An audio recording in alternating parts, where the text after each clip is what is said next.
ககனுக்கு night எல்லாம் தூக்கம் வரல. ஒவ்வொரு நிமிஷமும் கிஸ் பண்ணதை நினைச்சு நினைச்சு சந்தோஷப்பட்டுட்டு இருக்காரு. பூமியும் இன்னொரு சைடு இதே மாதிரி சந்தோஷப்பட்டுட்டே இருக்கா.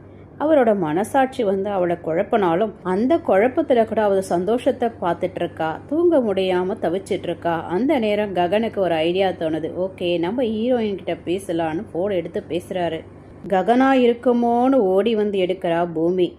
என்ன இன்னும் தூங்கலையா? என்ன மாதிரி நீயும் அதையும் நினைச்சிட்டு இருக்கியா அப்படின்னு கேட்க, எதையும் நான் நினைக்கல அப்படின்னு பூசி முழுகிறா இந்த பூமி. திடீர்னு சரத்சந்திரா பூமி ஃபோனில் பேசிட்டு இருக்கதை பார்த்து டவுட் யார் கூட பேசிட்டு இருக்க அப்படின்னு ஃபோனை பிடுங்கி கேட்குறாரு. பூமிக்கு ஒரே பதட்டம். செத்தோண்டா நம்ம இன்னைக்கு இவர்கிட்ட அப்படின்ற மாதிரி பயத்தில் நடுங்கி போயிருக்கா. ஓ, வெக்கம் கெட்ட ஃபேமிலியா? சூடு சொரணை மானம் ஈனம் எதுவுமே கிடையாது அவங்களுக்கு. சரத்சந்திரா பயங்கர கடுப்பாய் பேசிட்டு இருக்காரு. ஐயா சரத்சந்திரா, நீ மட்டும் லவ் பண்ணி கல்யாணம் பண்ணிக்கலாம், ஆனால் உன் பொண்ணு லவ் பண்ணக்கூடாதுன்னு ஸ்ட்ரிக்டா இருக்கே. நயா